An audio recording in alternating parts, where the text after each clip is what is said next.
From penicillin allergy to the formation of Sarira. Xiefeng. Translation edited by Jiejing. In 1999, I drove a Nissan car with my lover and child from Harare to visit Victoria Falls, which was over 800 kilometers away. During that trip, what amazed me was not just the grandeur of the waterfall, but a young European girl, not even 20 years old, who was bungee jumping. Between Zimbabwe and Zambia, there is an iron bridge over the Zambezi River. The bridge is approximately 1 kilometer above the river surface. Standing on the bridge and looking down, the river water surged and huge rocks protruded, making one feel dizzy and amazed. On that bridge, people often came to play bungee jumping. It involved tying a specially designed rope around the waist and feet, and then jumping from the bridge. This jump wasn't from a 3-meter-high wall to the ground. It was a leap beyond the limits of death. Not to mention those who have acrophobia, heart disease, or nervous disorders. 90% of people in general wouldn't dare to try it. Some men could be seen playing bungee jumping, which seemed acceptable, but seeing a delicate and beautiful young girl doing it left people dumbfounded and speechless, unable to break a sweat. Even some men still had pale faces after finishing their jumps. However, when this girl was pulled up to the bridge, someone asked her how she felt, and she excitedly exclaimed, "Wonderful, oh my."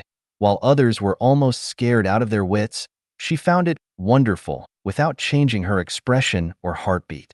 Is she even human? It suddenly dawned on me that this girl's mental and emotional makeup was different from others.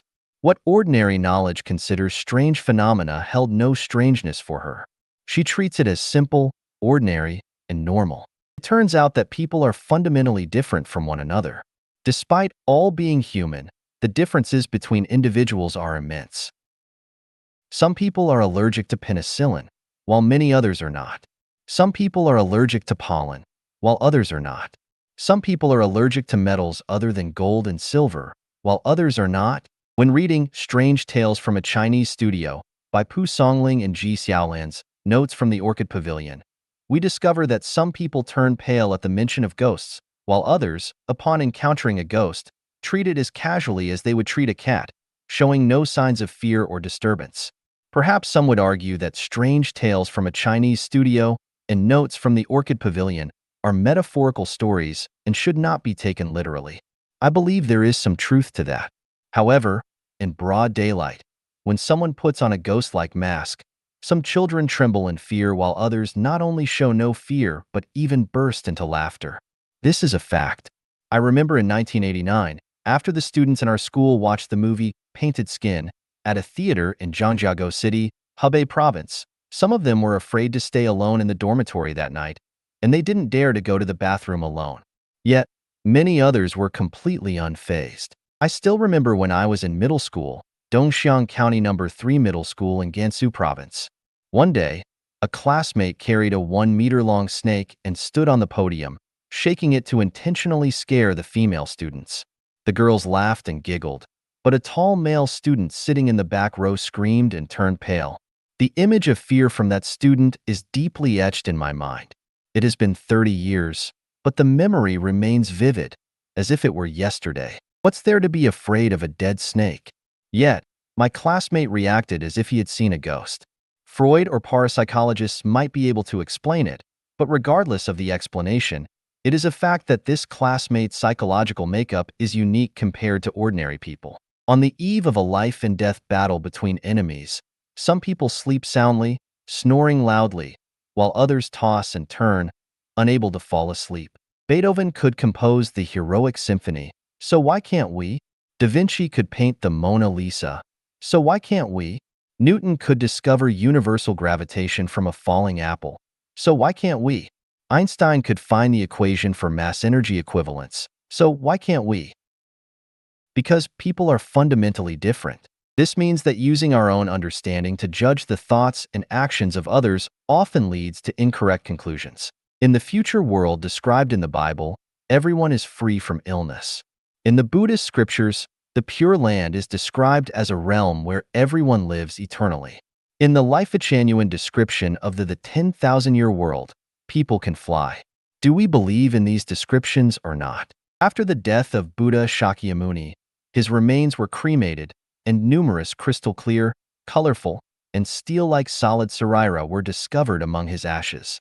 In December 1990, after the passing of the Singaporean Chinese monk Master Hongchuan, 480 colored crystal-like Sarira were found in his ashes. In 1994, during the cremation of Master Yuanzhao's body at the Fahua Temple on Mount Guanyin in Shaanxi, his heart remained intact and transformed into a dark brown, hard relic. For the past 10 years, I have been almost free from illness. On rare occasions when I feel discomfort, taking a painkiller quickly relieves it. Why is that? It's not because I have naturally good health, but rather because of my cultivation practice. I have developed a simple and effective method, and the results have been remarkable. When practicing, I am oblivious to extreme cold or hot weather. My mind becomes empty during the practice, and afterwards, my mind is exceptionally clear. The Viagra that can excite human nature, as well as opioids, heroin, and other pain-relieving drugs that can evoke intense emotions and a sense of transcendence, may have no effect on some people. Perhaps you have not heard of this before. In the recent days, in the article, The True Face of Chinese History in 5,000 Years of Up and Down, published on the website Chinese Soul, the author Xin Yuan stated, "The perfect return of the Yellow Emperor indicates that human beings can return to the heavens through cultivation. The only channel of communication between humans and gods is cultivation.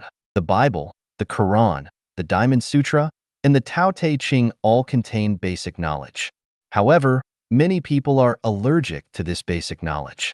Regardless of the content of these scriptures, as soon as they hear the word scripture, they become allergic.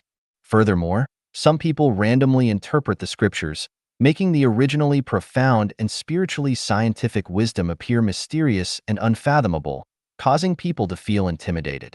When the seasonal flu virus arrives, many people may catch a cold, but when SARS strikes, some people will never get SARS. In 1348, the Black Death, a widespread outbreak of bubonic plague, claimed the lives of 1/3 of Europe's population. But why didn't the remaining 2/3 die? When periodic cosmic waves arrive, many people die.